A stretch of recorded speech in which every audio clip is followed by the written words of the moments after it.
Dengan adanya transliterasi, kaedah transliterasi dan juga usaha-usaha para pengkaji untuk melakukan transliterasi terhadap manuskrip tersebut, ia berjaya diketengahkan dan juga disampaikan oleh khalayak umum. Seperti kitab yang saya buat kajian ini, Tibyanul Maram, kita tulis semula dengan bahasa Melayu, boleh dibaca dengan mudah dan juga boleh difahami oleh masyarakat sekarang. Anda sedang mendengar Usim Podcast. Assalamualaikum warahmatullahi wabarakatuh. Bertemu kembali kita dalam segmen Bicara Santai Penerbitan. Untuk makluman semua, segmen Bicara Santai Penerbitan ini merupakan segmen perkongsian ilmu berkaitan aktiviti dan trend semasa dalam bidang penerbitan dan perbukuan yang meliputi penulisan, penyuntingan, perekaan, pemasaran dan lain-lain. Perkongsian secara santai ini diharap dapat memberi kefahaman dan pengetahuan kepada masyarakat mengenai industri penerbitan serta dapat menanam minat dan menjadikan buku sebagai satu gaya hidup.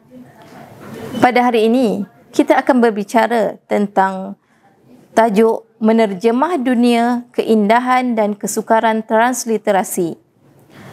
Baiklah, tanpa membuang masa lagi, saya ingin memperkenalkan panel kita pada kali ini, iaitu Dr. Muhammad Anwar Mamat. Beliau, Muhammad Anwar bin Mamat, ialah pensyarah kanan dalam bidang pengajian Islam dan kajian manuskrip di Fakulti Pengajian Quran dan Sunnah USIM, memperoleh ijazah sarjana muda pendidikan Islam dan ijazah Dr. Falsafah daripada Universiti Malaya dalam bidang kajian manuskrip.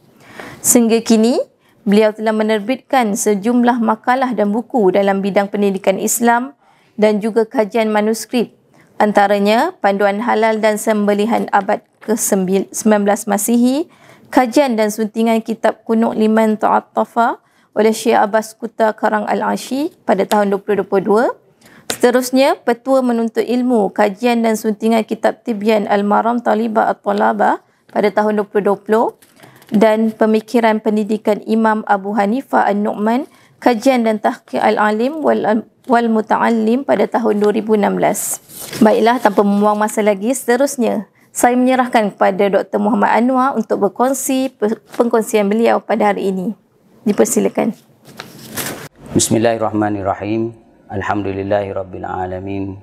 Wassalatu wassalamu ala asyrafil anbiya'i wal mursalin wa ala alihi wa sahbihi ajma'in. Rabbi shrah li sadri wa yassir li amri wahlul 'uqdatam min lisani yafqahu qawli. Assalamualaikum warahmatullahi wabarakatuh.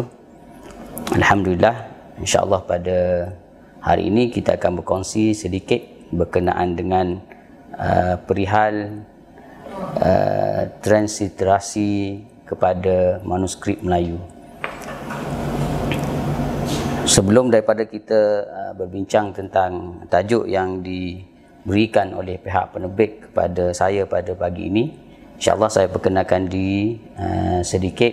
Saya Dr. Muhammad Anwar bin Mamat daripada Fakulti Pengajian Quran dan Sunnah. InsyaAllah akan berkongsi bersama tuan-tuan dan puan-puan berkenaan dengan manuskrip Melayu dan juga hal-hal yang berkaitan dengan kajian dan transliterasi manuskrip. Terlebih dahulu saya mengucapkan terima kasih kepada pihak penerbit kerana sudi menjemput saya sebagai salah seorang panel yang akan berkongsi berkenaan dengan hal ehwal transliterasi dan juga kajian manuskrip Melayu. Okey, kita lihat kepada sedikit pengenalan berkenaan dengan khazanah keilmuan dunia Melayu, bahawa kalau kita lihat perkembangan tamadun Melayu mengalami pelbagai kemajuan-kemajuan yang signifikan. Kecemerlangan masyarakat Melayu tidak dapat kita nafikan dalam sejarah tamadun Melayu, khususnya pada abad ke-15, abad ke-16 hingga abad ke-19, menzahirkan pelbagai keilmuan masyarakat Melayu yang direkodkan dan juga ditulis dalam karya-karya yang berbentuk manuskrip.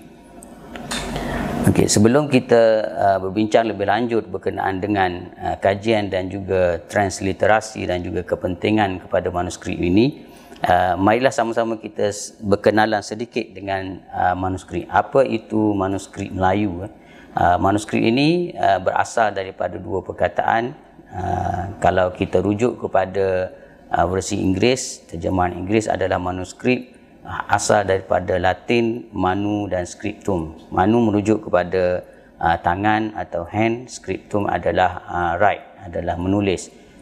Jika bahasa Arab, manuskrip itu diterjemahkan sebagai makhtutat, dan makhtutat ini dalam bahasa Arabnya menyebut an-nuskhah al-maktubah bil yad, iaitu suatu naskah ataupun suatu tulisan yang ditulis menggunakan tangan. Dalam ringkasan semasa kita menggunakan simbol MS ataupun MSS. Itu merujuk kepada single ataupun manuskrip MS, dan kalau plural ataupun manuskrip yang dikumpulkan dalam pelbagai judul dalam satu naskah dinamakan dia sebagai, diringkaskan sebagai MSS. Okey, jadi berkenaan dengan manuskrip Melayu, menurut Perpustakaan Negara Malaysia, kita ada satu penidasar manuskrip Melayu yang telah diwartakan dan juga telah diwar-warkan bermula 2014-2014. Manuskrip Melayu adalah merupakan segala bentuk tulisan tangan menggunakan skrip Jawi dalam bahasa rumpun Melayu mengenai alam dan tamadun Melayu yang berusia sekurang-kurangnya 100 tahun. Jadi manuskrip Melayu ini adalah beberapa perkara yang kita boleh faham daripada takrifan itu. Ia adalah suatu bentuk tulisan tangan masyarakat Melayu menggunakan skrip Jawi dan juga menggunakan bahasa rumpun Melayu mengenai alam dan tamadun Melayu, dan usianya adalah sekurang-kurangnya 100 tahun yang lampau. Okey, mungkin boleh lihat di slide beberapa contoh manuskrip Melayu yang saya utarakan di sini. Contohnya seperti manuskrip Hukum Kanun Melaka. Kita boleh tengok sendiri bentuk dan keadaan manuskrip. Inilah hasil daripada kearifan tempatan dan juga keilmuan masyarakat Melayu dalam bidang hukum. Diperkenalkan seawal zaman kegemilangan Melaka lagi, dan ia dipraktiskan dan juga diamalkan di pelbagai tempat sehingga ke Patani, Batam dan sebagainya. Okey, kemudian kita lihat lagi beberapa contoh. Ini adalah manuskrip Hantuah, hikayat Hantuah, dan juga ini adalah manuskrip yang berbentuk hikayat, manuskrip yang punya genre hikayat. Cantik dia punya gaya hiasan dan sebagainya. Dan seterusnya, sebenarnya manuskrip Melayu ini mempunyai pelbagai bentuk dan juga pelbagai keadaan. Ada yang berbentuk kitab, kita namakan sastra kitab.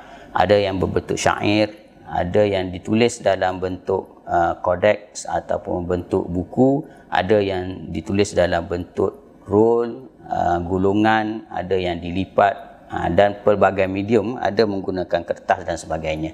Ini salah satu contoh manuskrip yang menggunakan tulisan rencong yang ditulis di atas buluh dan seterusnya lah.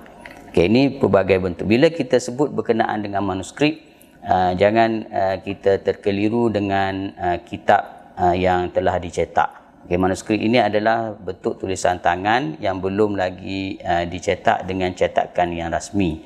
Jika ia telah dicetak, baik cetakan awal ataupun cetakan lama, cetakan litograf dan juga cetakan baru, kita namakan dia sebagai buku. Contoh yang saya utarakan sini, ramai yang biasa lihat berkenaan dengan kitab kuning, kitab kuning yang diberi nama kitab kuning. Kitab kuning itu kebanyakannya dan ia telah dicetak dan dinamakan sebagai kitab kuning ataupun bentuk cetakan lama litograf. Jadi bila kita bicara soal manuskrip dan juga soal transliterasi manuskrip, kita merujuk kepada manuskrip yang asal yang masih lagi berada dalam tulisan tangan menggunakan kertas yang lama, baik kertas alam Melayu ataupun kertas daripada Eropah ataupun kertas timur yang lain seperti Cina dan juga Jepun dan sebagainya. Dan juga jika kita rujuk kepada buku, buku adalah litograf, kitab kuning Jawi lama, juga boleh kita lakukan transliterasi, tetapi kaedahnya agak berbeza. Jadi apa yang kita nak bincang sedikit di sini adalah berkenaan dengan bagaimana kaedah dan juga cabaran-cabaran yang perlu kita hadapi dalam melakukan transliterasi kepada manuskrip. Okey.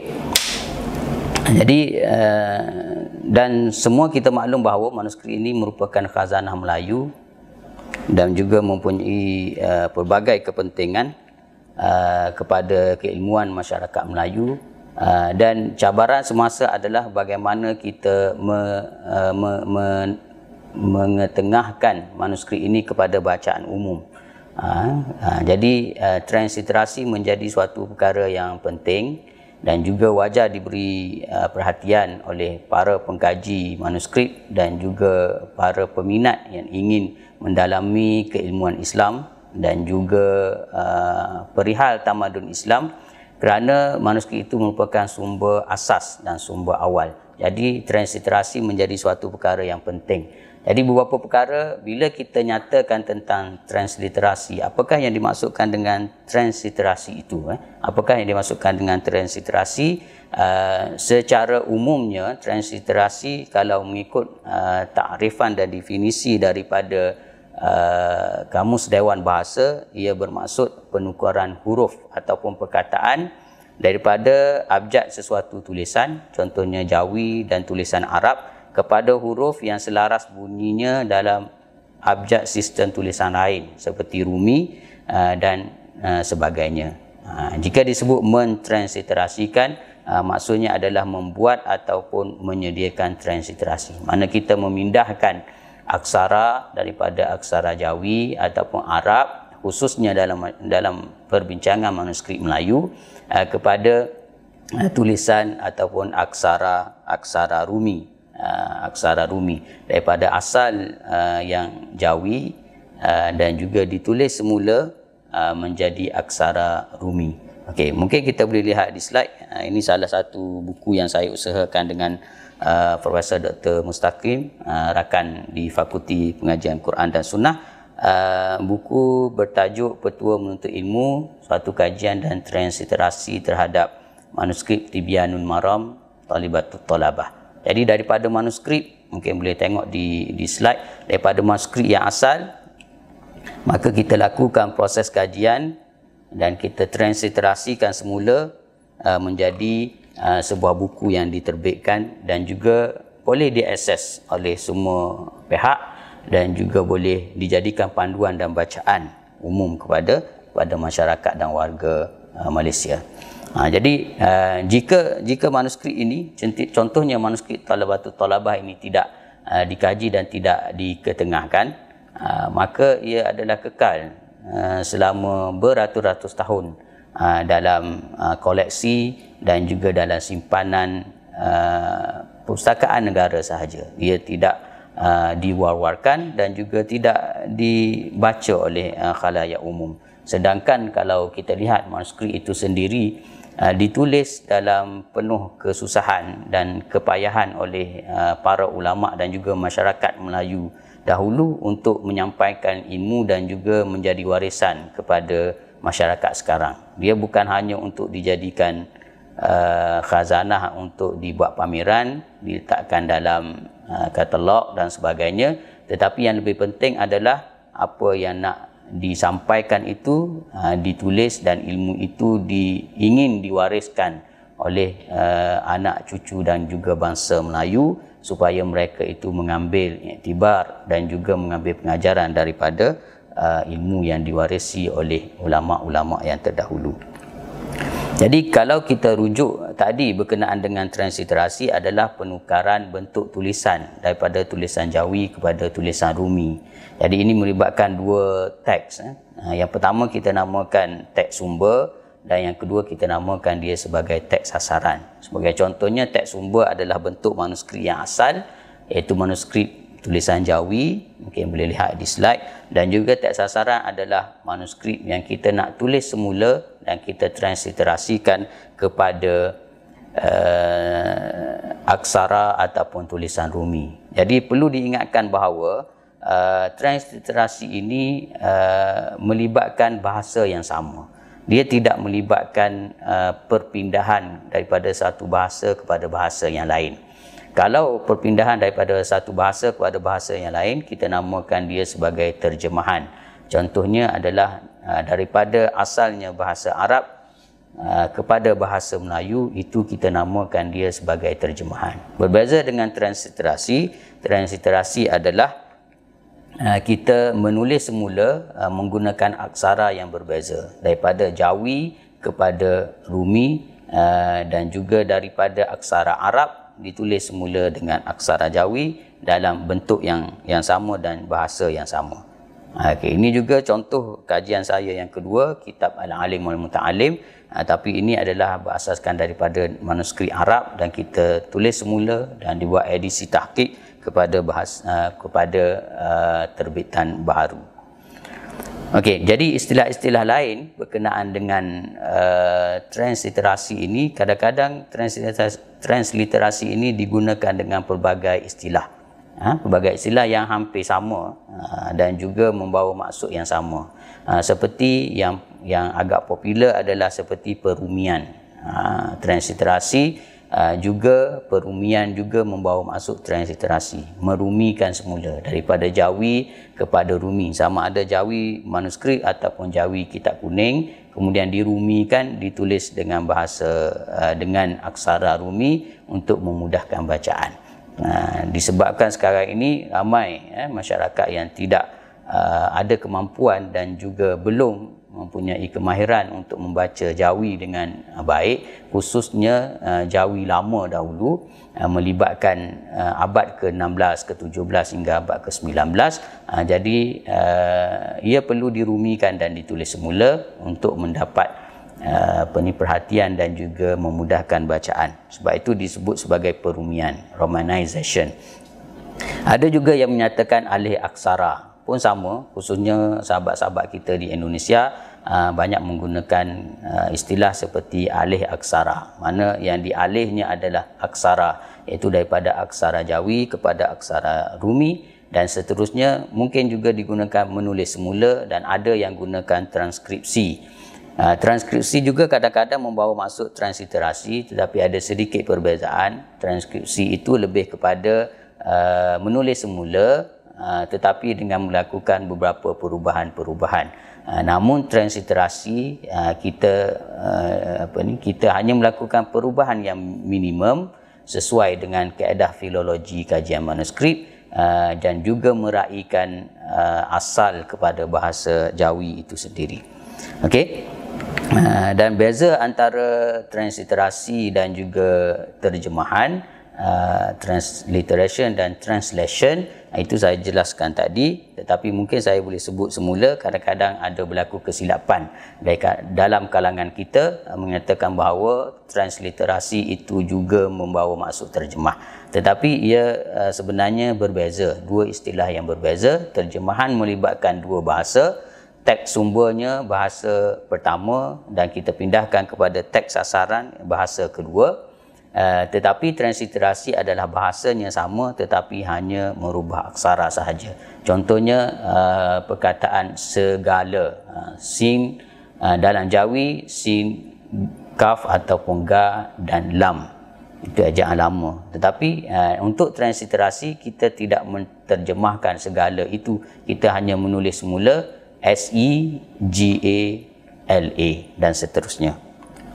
Okay, kita pergi kepada kenapa pentingnya transliterasi. Mungkin saya boleh sebut sedikit, di samping saya dah sentuh beberapa perkara tadi, bahawa transliterasi ini dalam konteks kajian manuskrip Melayu, ia merupakan suatu perkara yang penting dan perlu diberi perhatian oleh para pengkaji-pengkaji manuskrip untuk melakukan pelbagai usaha untuk mempopularkan dan juga memasyhurkan manuskrip-manuskrip Melayu yang belum lagi dikaji dan belum lagi ditransliterasi. Dalam dasar manuskrip Melayu oleh Perpustakaan Negara Malaysia pun disebut bahawa manuskrip yang diterbitkan perlu dilakukan transliterasi di bawah dasar penerbitan manuskrip Melayu. Jadi secara umumnya adalah kepentingan transliterasi ini adalah melibatkan supaya masyarakat sekarang ini senang untuk mendapat memahami dan juga memudahkan bacaan dan juga kefahaman kepada masyarakat sekarang. Jadi untuk akses kepada manuskrip memerlukan kemahiran tertentu. Lebih-lebih lagi manuskrip itu manuskrip yang lama, yang 200 ke 300 tahun yang lepas, ditulis dengan penulisan yang agak mencabar dan juga ditulis di atas alas tulisan, kertas yang telah reput dan juga telah dimakan usia, dan seterusnya dakwat yang agak kabur dan berbagai cabaran-cabaran. Maka untuk membaca dan memahami manuskrip ataupun memahami ilmu dalam medium tersebut, ia agak terhad dan sukar. Jadi dengan adanya transliterasi, kaedah transliterasi dan juga usaha-usaha para pengkaji untuk melakukan transliterasi terhadap manuskrip tersebut, ia berjaya diketengahkan dan juga disampaikan oleh khalayak umum. Seperti kitab yang saya buat kajian ini, Tibyanul Maram, kita tulis semula dengan bahasa Melayu, boleh dibaca dengan mudah dan juga boleh difahami oleh masyarakat sekarang. Dan juga mungkin yang kedua yang juga penting adalah untuk memahami khazanah dan juga warisan Melayu. Warisan Melayu itu kita harus fahami bahawa tamadun Melayu merupakan tamadun yang maju suatu ketika dahulu, mempunyai pelbagai lapangan ilmu, baik ilmu keagamaan, ilmu sains, teknologi, perubatan dan sebagainya. Kitab teks pun ada, kitab pendidikan pun ada, hukum akan pun ada. Semua perkara merangkumi pelbagai bidang sains, astronomi, falak dan sebagainya. Tetapi bagaimana ia boleh difahami dan juga dikaji lanjut adalah permulaannya adalah dengan melakukan transliterasi dan juga mengkaji kandungan dan juga mengetengahkan kepada masyarakat awam dan seterusnya pengkaji yang berminat untuk melakukan kajian lanjut. Jika teks tersebut atau kandungan tersebut masih lagi bersifat manuskrip, ia akan menyukarkan kajian-kajian seterusnya dilakukan. Dan seterusnya adalah kepentingan transliterasi juga adalah merangkumi bagaimana menentukan bacaan dan juga makna yang tepat kepada sesuatu perkataan. Jadi transliterasi memainkan peranan penting. Contohnya melibatkan perkataan-perkataan tulisan Jawi lama yang memerlukan kepada tafsiran dan juga istilah-istilah yang tidak lagi digunakan pada masa sekarang yang kita namakan sebagai arkaik ataupun kata-kata kuno, seperti istilah menunu, tunu kan, tau waw nun, tunu iaitu membakar, jarang digunakan sekarang. Seperti istilah upama pada umpama, semuha, semua, tuha dan sebagainya. Nanti saya tunjukkan beberapa contoh yang memerlukan kepada kajian lanjut. Dalam manuskrip, semakin banyak kita mentransliterasi dan membaca manuskrip, semakin banyak perkataan yang baru yang kita akan jumpa. Okey, jadi dalam usaha melakukan transliterasi, ia juga terdedah dengan banyak cabaran dan juga memerlukan kepada ketelitian dan kesabaran oleh para pengkaji dan juga pembaca manuskrip. Untuk melakukan transliterasi, ia tidak semudah yang kita sangkakan. Ia melibatkan kepada makna dan juga kandungan dan juga memahami teks. Untuk memahami teks, kita juga perlu memahami sejarah kepada teks, asal kepada teks, latar belakang kepada sesuatu manuskrip dan juga aspek-aspek fizikal kepada manuskrip. Jadi saya sebutkan sini beberapa contoh melakukan transliterasi mempunyai cabaran-cabaran tertentu. Dan tetapi ia bukan mustahil untuk kita sama-sama belajar. Jika ada minat dan kehendak, insya-Allah dia mudah untuk difahami. Bahkan kalau kita mendalami manuskrip, kita mendalami khazanah dan juga warisan kita sendiri. Bukannya ilmu daripada luar, ini adalah warisan daripada nenek moyang kita, daripada bangsa kita sendiri. Okey, cabaran yang pertama adalah berkenaan dengan skrip tulisan Jawi. Kadang-kadang tulisan Jawi ini bila merakui masa yang begitu lama, 200-100 tahun yang lepas, dia terdedah kepada kekaburan. Tulisan yang kabur, tulisan yang tidak jelas, tulisan yang tidak mempunyai sistem tulisan yang sama seperti sekarang ini. Yang keduanya adalah pola ejaan yang berbeza. Pola ejaan tulisan Jawi itu berbeza kerana Jawi itu berkembang. Jawi, kalau mengikut Prof. Emeritus Dr. Hashim Musa menyatakan bahawa perkembangan Jawi itu ada fasa-fasa tersendiri. Jawi pada abad ke-16 tulisannya berbeza, abad ke-17, 18 dan 19 ada perkembangan masing-masing. Dan Jawi sekarang ini pun ada perbezaan dan juga ada kaedahnya tersendiri. Tetapi untuk Jawi dalam konteks penulisan manuskrip masih lagi tidak terikat dengan kaedah-kaedah tertentu. Kadang-kadang ditulis dengan vokal, kadang-kadang tidak ditulis dengan huruf vokal, penyuaraannya berbeza. Seperti istilah bumi, kadang-kadang dieja ba waw mim, mungkin kita anggap dia sebagai bom, tapi ia adalah bumi, ba waw mim. Kadang-kadang dieja ba mim, kadang-kadang dieja ba waw mim ya. Itu lebih jelas. Itu pola ejaan yang berbeza memberi cabaran kepada kita untuk memahami dan juga menafsirkan teks tersebut. Dan seterusnya adalah isu homograf ataupun ketidaktentuan bacaan. Homograf ini adalah merujuk kepada satu tulisan yang kita boleh baca dengan pelbagai bacaan dan juga membawa maksud yang hampir sama. Ba waw ra waw nga boleh dibaca sebagai burung ataupun borong. Kan? Da ha waw lang waw boleh dibaca sebagai dahulu dan juga boleh dibaca sebagai dihulu. Jadi ta waw nun boleh dibaca tuan, boleh juga dibaca tun, boleh dibaca sebagai tunu. Semuanya membawa maksud yang berbeza. Jadi hal ini perlu ditangani dalam proses transliterasi, melibatkan bacaan dan juga melibatkan tulisan. Itu kita sebut sebagai homograf. Dan juga berkenaan dengan arkaik.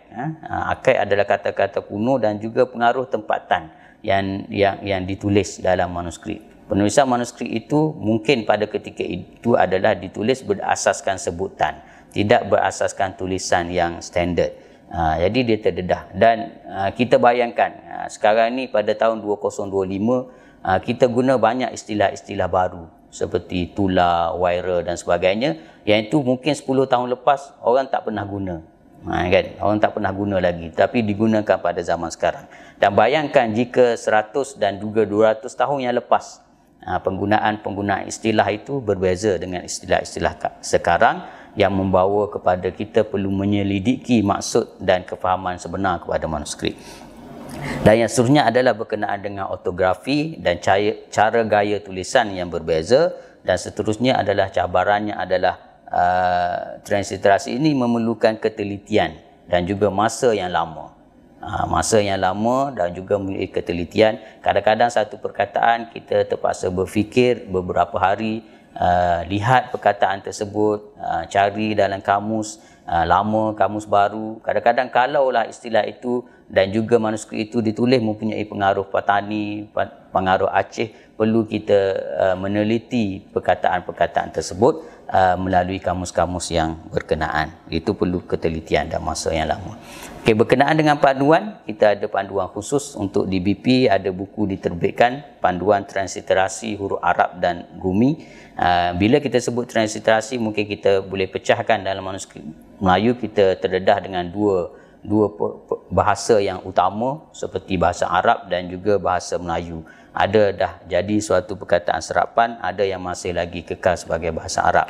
Untuk transliterasi, saya ada bawa sedikit contoh dalam slide. Untuk transliterasi Arab, transliterasi Arab kita follow bahasa Arab. Contohnya seperti Tibyan Al-Maram Talibatut Talabah, ditulis dengan beberapa simbol. Tibyan, A itu dipanjangkan dengan mempunyai A simbol atas, ada A dan juga ada garis atas. Al-Maram Talibatut Talabah. Ini semua pelajar di peringkat ijazah sarjana muda biasanya didedahkan dalam proses transliterasi Arab ke Arab. Ini sedikit contoh yang saya bawa. Ini ada kaedahnya bergantung kepada format-format mengikut universiti dan juga mengikut negara-negara tertentu. Okey, kemudian kalau yang Jawi, ini isu yang Jawinya adalah sebagaimana yang saya sebut, cabaran-cabaran tadi beberapa contoh seperti bumi, baw waw mim, kadang-kadang dieja sebagai baw waw mim ya, kadang-kadang disebut menyebabkan kita terkeliru, terkeliru dalam bacaan. Kadang-kadang suatu perkataan itu digabungkan, dua perkataan digabungkan menjadi satu perkataan, seperti orang yang digabungkan, alif waw ra nga ya nga, orang yang ada digabungkan, seperti istilah serapan daripada bahasa Arab seperti solat, zakat, wuduk dan sebagainya. Yang ni kalau saya sarankan kita rujuk kepada kamus Dewan Bahasa edisi yang terkini, ataupun boleh rujuk pada PRPM, Pusat Rujukan Persuratan Melayu, untuk melihat ejaan, cara ejaan bahasa Arab yang telah diserap ke dalam bahasa Melayu menjadi istilah Melayu, seperti wuduk, makmum, mim alif mim waw mim, kita boleh aja makmum.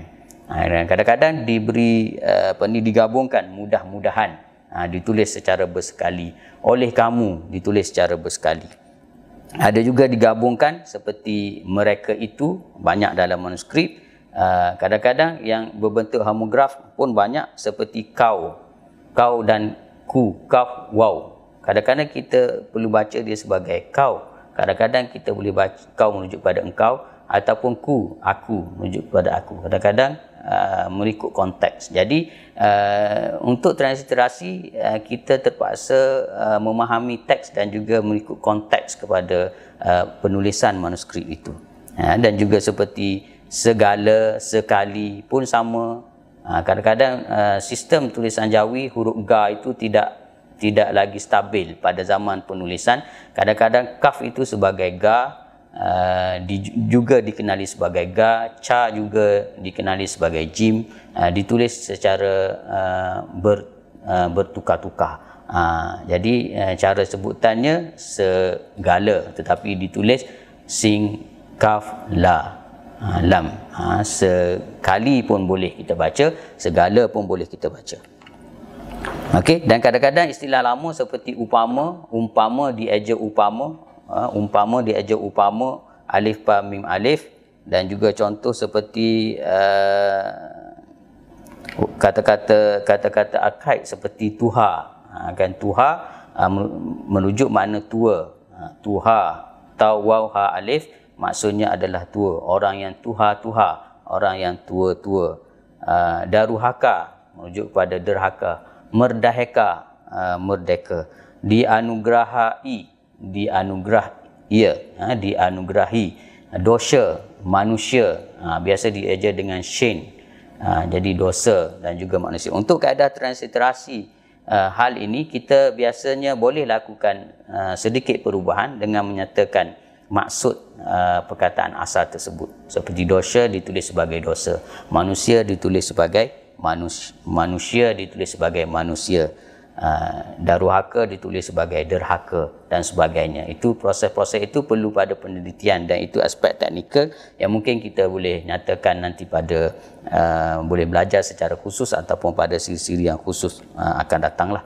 Jadi kalau nak tengok contoh, saya ada masukkan slide. Ini contoh manuskrip daripada kitab Tibyanul Maram, mungkin untuk akhirnya pada hari ini. Kita boleh tengok di paparan slide.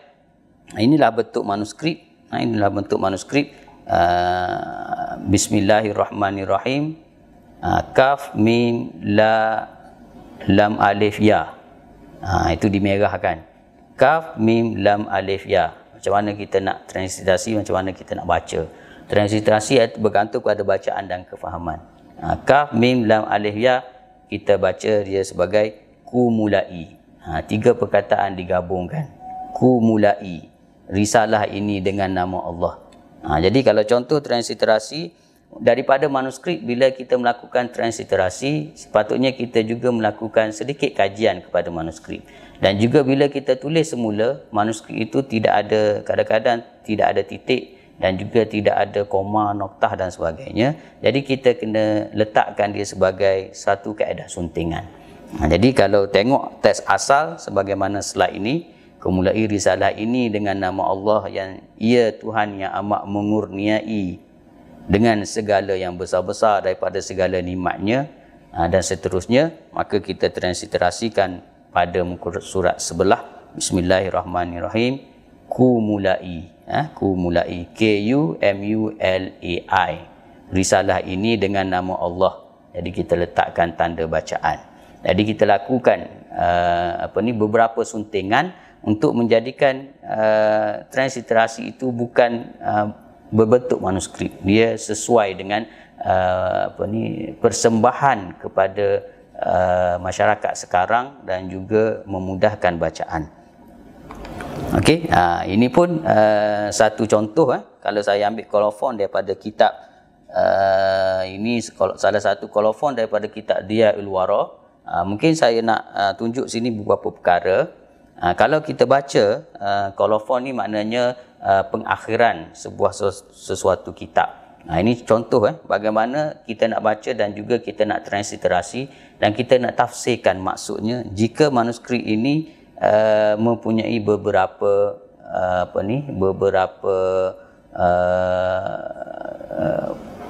maklumat-maklumat lain yang penting untuk menjadi sokongan dalam proses transliterasi. Seperti kitab ini, mungkin boleh lihat di slide dan di paparan. Kita baca, kalau kita tengok tamat kitab yang bernama Diyaul Wara daripada 15 hari bulan Sya'ban pada hari Khamis waktu duha antara pukul 8 pada hijrah Nabi SAW. Kita tengok tempat yang bergaris 1200 sin kaf waw ra nga sekurang puluh 2. Okey, sekurang puluh. Okey, jadi kalau kita lihat secara sepintas lalu, bila kita transliterasi contohnya, mungkin kita boleh tulis tarikh kitab ini adalah 1200. Kan? Kalau mengikut maklumat awal, pencatat manuskrip mengatakan bahawa kitab ini ditulis pada tahun 1200. 1200. Kerana mungkin dia membacanya 1200 sekurang puluh, maknanya tidak ada puluh lah. Sekurang puluh maknanya tidak ada puluh, dicatat sebagai 1200. Ini yang dicatat secara rasmi. Jadi bila kita lakukan transliterasi dan juga melihat semula kepada kitab ini, adakah dia tepat dengan 90 itu? Tepat dengan sekurang puluh adalah 00, 1200. Mungkin juga sekurang puluh adalah paling kurang puluh adalah 10, maknanya 1210. Jadi kita perlu semak lagi, kepada sejarah kepada kitab ini. Jika dilihat kitab ini ada disebut kitab ini adalah berasal daripada Aceh. Jadi Aceh. Jadi bila kita lihat sekurang puluh ini salah satu daripada nombor, dan adakah sama penomboran Melayu dengan juga yang digunakan ketika itu dan juga istilah yang digunakan di Aceh. Jadi manuskrip Melayu ini dia begitu meluas penggunaannya dan juga penulisannya. Ini koleksi Perpustakaan Negara Malaysia di PKMM, di Perpustakaan Negara Malaysia di Kuala Lumpur. Jadi bila kita lihat dalam istilah Aceh ada sistem nombornya tersendiri. Dan sistem nombornya tersendiri, dan ada istilah yang berbeza. Jadi dalam Aceh sekurang ini mungkin sebutan saya tidak begitu tepat, sekurang, SEKEURENG, sekurang bermaksudnya adalah 9. Maksudnya adalah 9. Jadi yang tepatnya adalah manuskrip ini selesai ditulis pada tahun 1292. Jadi ia tally dengan, ia sama dengan beberapa dapatan lain. Kenapa dikatakan Diyaul Wara ini ditulis oleh seorang Syekh Muhammad bin Khatib Langgeng. Muhammad bin Khatib Langgeng ini mustahil dia mempunyai suatu naskah yang ditulis sebelum pada tahun 1200. Mesti 1230 ke atas kalau ikutkan sejarah-sejarah. Saya dalam cek kitab Diyaul Wara contohnya, saya semak semua naskahnya adalah sekitar 1230 ke atas. Tiba-tiba nampak ada satu yang 1002. Sebenarnya dia bukannya 1200, masih 1200 Hijrah 1200 Hijrah, tetapi dia adalah 1292, yakni selaras dengan dapatan daripada sejarah, selaras daripada istilah-istilah yang digunakan di Aceh dan juga penulisan oleh penulis kitab tersebut. Ini perlu pada banyak pengetahuan dalam proses transliterasi. Jadi contoh yang kedua pun sama, ini pun manuskrip daripada Aceh. Kita tengok yang last kali pada tahun Dal sekurang belas hari, maknanya 19 hari pada tahun Dal. Ada satu manuskrip lagi, kita tengok dia punya tulisannya selesai pada tahun 1300. 1301, tapi ditulis hijrah Nabi SAW. Mungkin boleh tengok bagaimana tulisan, beberapa cabaran kita nak transliterasi. 1000 lam ha waw, 101, jadi 1300. Sebenarnya leher itu merupakan LHEE, merupakan angka 3 dalam bahasa Aceh. Ini salah satu contohlah manuskrip daripada Aceh, manuskrip daripada Aceh, dan juga ada pengaruh-pengaruh, tetapi ia adalah koleksi kita, koleksi Perpustakaan Negara, dan juga mungkin manuskrip daripada Terengganu mempunyai pengaruh bahasa Terengganu, manuskrip daripada Kelantan mempunyai pengaruh bahasa Kelantan, manuskrip Patani pun sama. Jadi kita harus mengambil perhatian terhadap persoalan itu dalam proses transliterasi, supaya kita melakukan transliterasi itu dengan tepat, dan dia memberi kesan yang besar. Jika transliterasi itu dilakukan dengan tidak tepat, dia membawa kepada maksud yang salah. Sepatutnya 1900, 1290 dibaca dengan 1200 dan sebagainya. Dan begitu juga dia membawa kepada sumber yang salah. Jadi kadang-kadang satu manuskrip yang ditransliterasi boleh dikaji lagi dan boleh dibuat satu kajian lanjut untuk memastikan transliterasi yang dilakukan itu tepat. Khususnya kajian-kajian yang telah dibuat oleh para orientalis yang lepas. Untuk pengetahuan semua, proses transliterasi manuskrip Melayu ini bukan saja menarik minat masyarakat dan juga sarjana Melayu, tetapi pada awalnya, abad awal dahulu, sebelum kemerdekaan, ia menjadi satu kajian khas oleh para orientalis, para sarjana, para resident British yang berada di alam Melayu, dan juga mereka mengkaji. Kalau kita lihat hikayat Ali Hanafiah dikaji oleh sarjana Belanda, begitu juga hukum kanun Melaka, hukum laut Melaka dikaji oleh Winstead dan De Jong. Hukum kanun Melaka juga dikaji oleh banyak sarjana-sarjana di Belanda, British dan sebagainya. Jadi itu sedikit saya rasa. Terima kasih saya ucapkan. Jadi sebagai kesimpulannya adalah kita dapat fahami daripada slot yang ringkas ini, manuskrip merupakan suatu perkara yang penting dan juga merupakan sumber ilmu kepada masyarakat Melayu. Ia perlu didedahkan dan dilakukan usaha untuk transliterasi dan juga memudahkan bacaan dan juga mengetengahkan untuk kajian lanjut.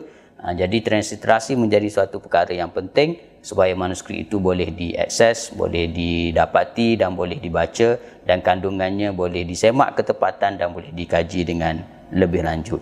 Namun ia mempunyai pelbagai cabaran yang memerlukan kemahiran dan juga memerlukan kepada pembelajaran yang berterusan.